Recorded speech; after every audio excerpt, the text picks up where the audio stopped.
Are we good to go? Yeah. Okay, good morning, good evening, good afternoon.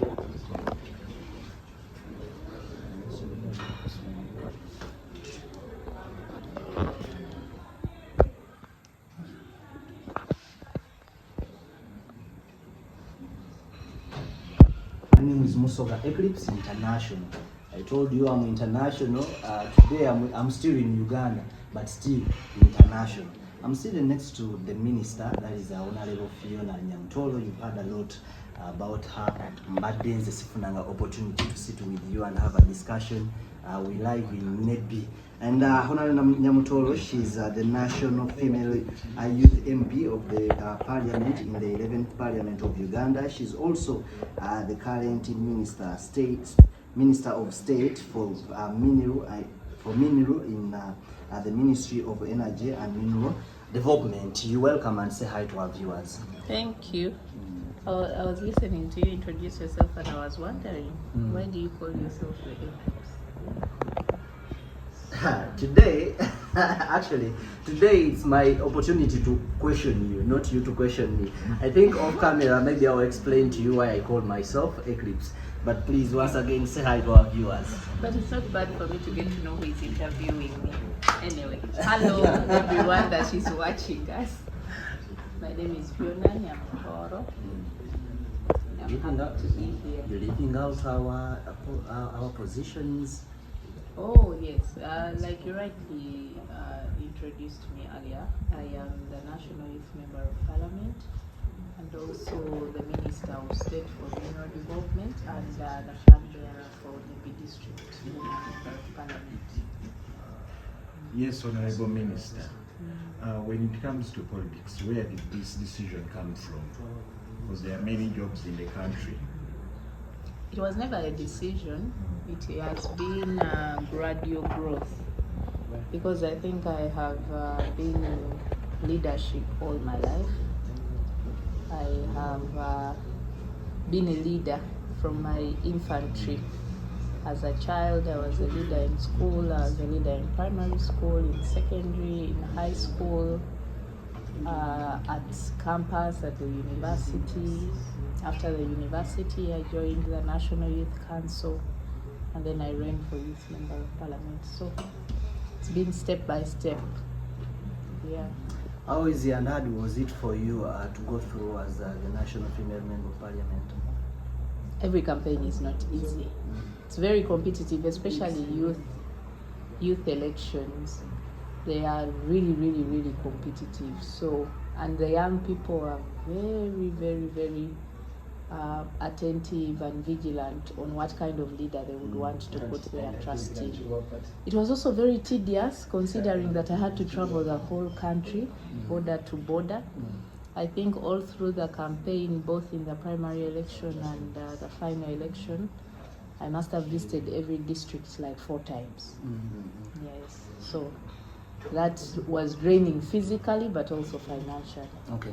In your office of the Member of Parliament, what are some of the achievements you can look at and be proud of yourself? As a Youth Member of Parliament, as a youth, when I'm speaking of Youth Member of Parliament now, I don't speak for myself alone because we've been working as a group. As Youth Members of Parliament, we are 5. When we got into Parliament, we got into the 11th Parliament at a time when government was now retrieving all the different funds that they had put in place, especially for special interest groups like the young people, and channeling all of them to the parish development model. So there used to be a fund which is still existent for the revolving side, that was the Youth Livelihood Fund. We also used to have the Capital Venture Fund, which was also for the young people, but all those had to be recollected into one pool of the parish development model. So the very first thing we instituted as Youth Members of Parliament was convincing the President to gazette 30% of the parish development model for the young people. So 100 million per parish everywhere in the country, 30 million of that 100 million goes to the young people. And young in the sense of the constitution is 18 to 30 years old. From there, when we got into office, we also found the president had an initiative of skilling under State House. By then, Madame Nachobe was the one who was still the State House controller. The skilling initiative was under them, but it was only in the central, in Kampala. We advocated for him to do regional skilling hubs, which government has now put up in every sub-region. So we have 18 skilling hubs across the country, which take in 50 young people per district every 6 months. We also put in place the startup bill, which is in the pipeline.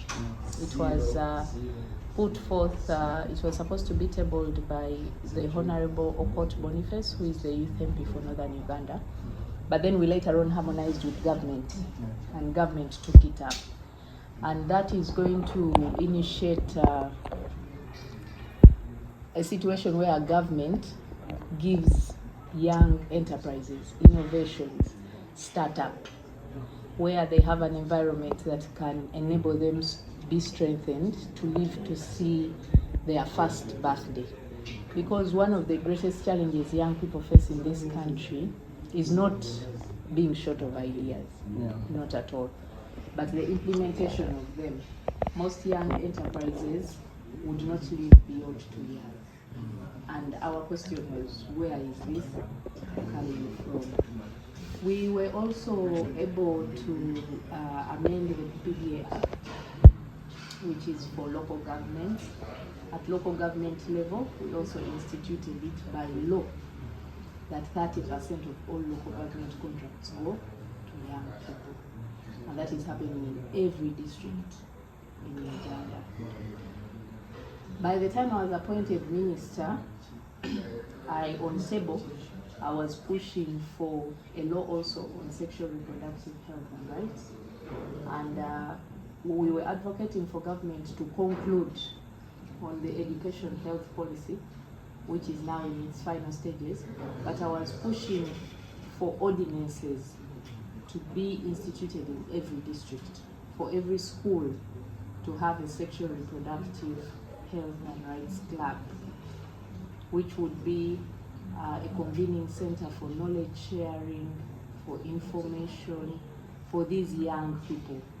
And that was mainly to target the high rates of school dropouts that we have, the rampant teenage pregnancies, especially in the different rural areas, and just to see how best we can support girls and boys to be in the same environment and complete a decent education.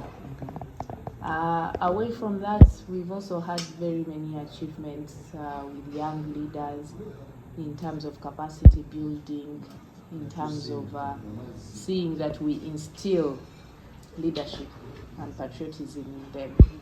What else? There are quite a number of things that we've done. Those are just to mention but a few. I gave you enough time to talk about whatever you've so far tackled, but still we have a lot of echo from youths crying for unemployment in Uganda. Why is it still like that? But unemployment is not a Ugandan problem. Is it? No, it's a global problem. And unemployment will never, I don't think we'll ever strike a balance where you now have a situation where people are no longer talking about unemployment anywhere. The issue that we have actually most in Uganda might not necessarily be unemployment, because Uganda is one of those countries where there are thousands of opportunities. A young person in Uganda might not have 100 shillings today, and then in 6 months they are a millionaire. You cannot find that in any other country in the world, nowhere. What we struggle most from in Uganda is under unemployment. The fact that someone can get something to do, but the payment is not worth them being able to fend for life and meet the standards of living. I fellows are also saying if you could mix some Luganda.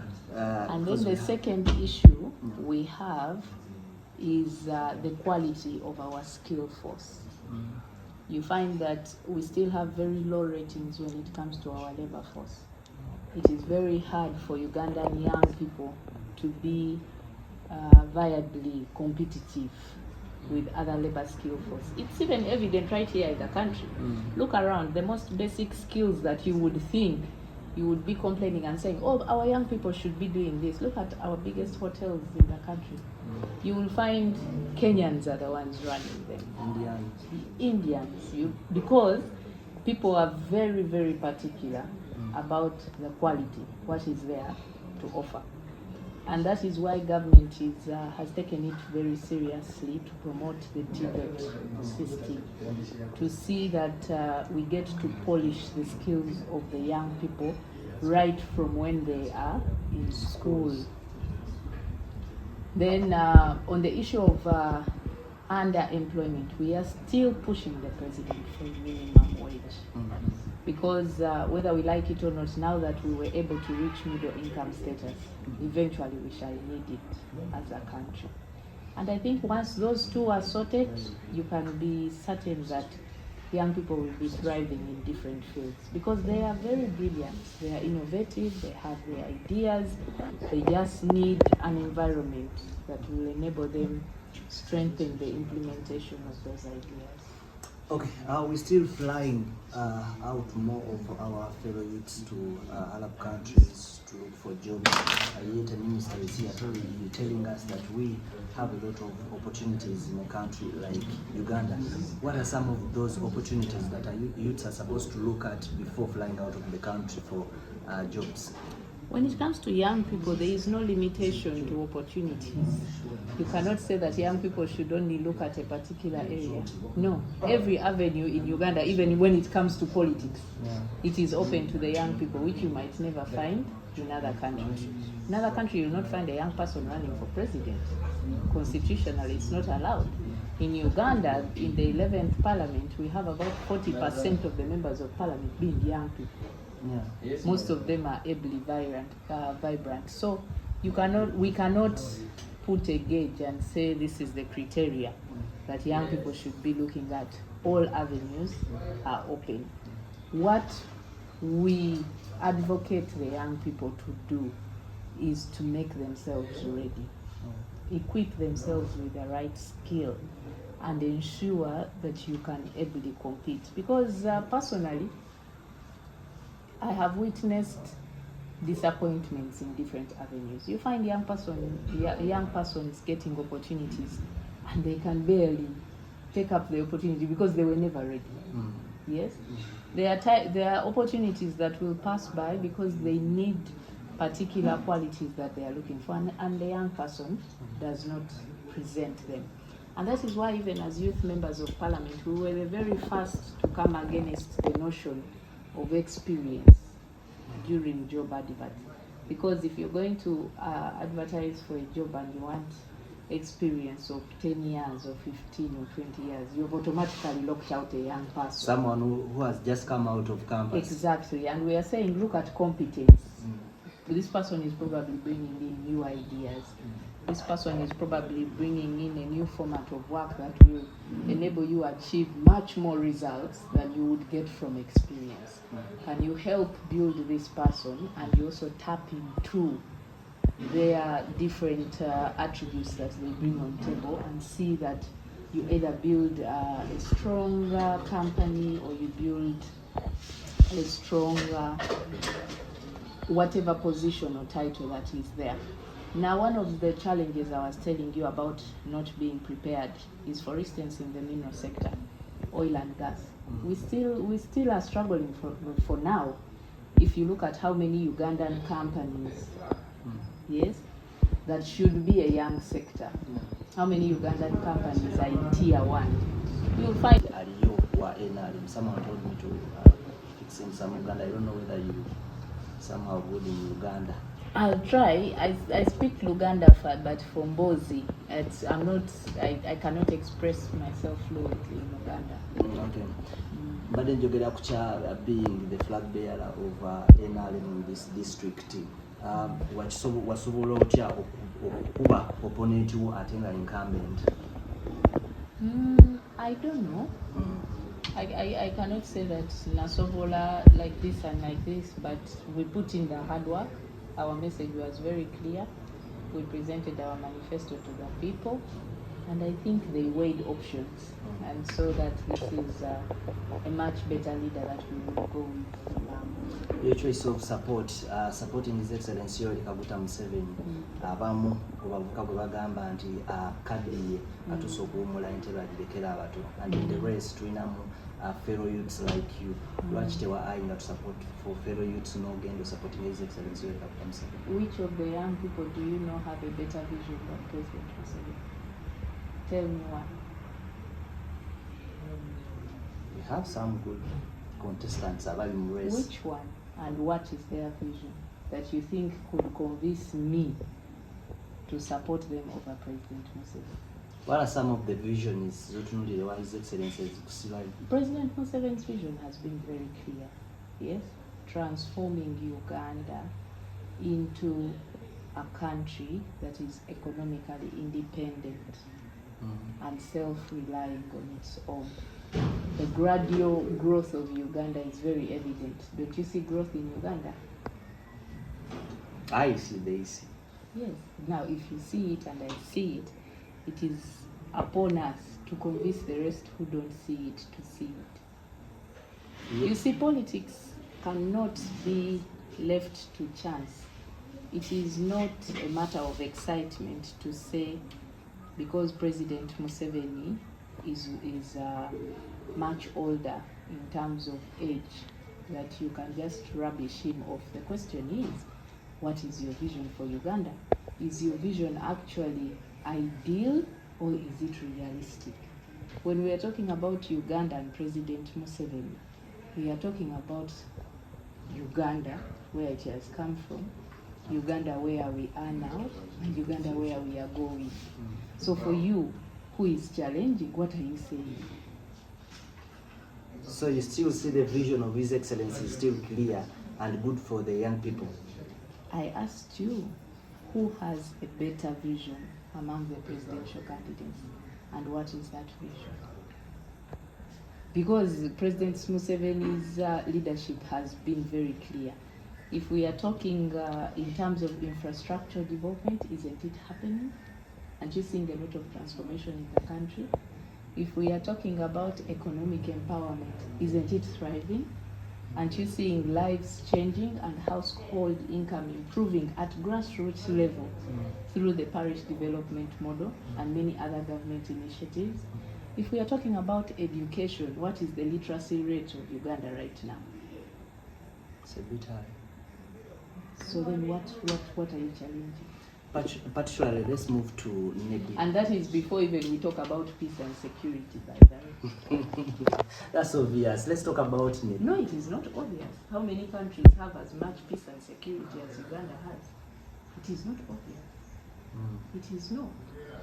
Can you guarantee us that whichever young candidate is running for presidency in Uganda can uphold the same peace and security that we have? That's because they are not tested. No. How many times are we going to test you? President Museveni did not come in as an 81-year-old. He came in his 30s. The vision has always been clear. Comparison is not okay. Comparison is not okay for other candidates because they have not gotten any chance to lead like His Excellency. But what is politics without comparison? I thought that is the whole point of democracy. The fact that you can present your ideas and then we get to gauge. Which other term would you use other than comparison? Let's talk about Nebi as a district. What are some of the achievements of the NRM government for the time it has been in power? For the time it has been in power would be so long, because like you had the president yesterday at his rally. There was a time in this country when there were only 6 A-level schools in the whole country. 3 for girls, 3 for boys. But right now, Nebi alone has numerous A-level schools. Nebi alone has very many schools that are thriving in education. But as we are now where we are now, the achievements that we are celebrating are the milestones that we think are going to take the district to a much higher level. Yeah. Government was able to give us an industrial park, which is actually on my village, on Volu, and it's going to be one of those industrial parks that is prioritized in the next financial year. So that alone is going to come with a lot of economic growth, employment opportunities. It's going to come with market opening across the borders to South Sudan, to Congo. It's going to come with a lot of infrastructure development. Last year, we officially connected West Nile to the national grid when the president came and commissioned maybe substation. We now have stability of power. There is a lot of business growth that has been registered in the past 1 year.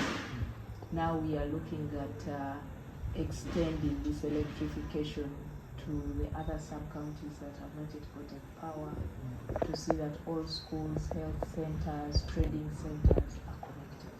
Okay. Yes. Besides just that, what are some of... And also we have been able to secure $20 million from Badea that is going to construct the Libigoli Road. 16 kilometers of that road is going to be tarmacked, and that is starting immediately next month. Besides the achievements, what are some of the things that President should start with immediately when he goes through? Some of the things that we want him to start with is we want our Nebi General Hospital to be upgraded to a regional referral hospital in the region, because it is one of those traditional hospitals that we have in the country. We also want, we have 16 sub-counties.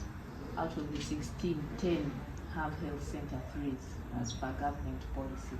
The remaining 6 that don't have health center 3s, we are looking at having them get their health center 3s in the next coming years. We also still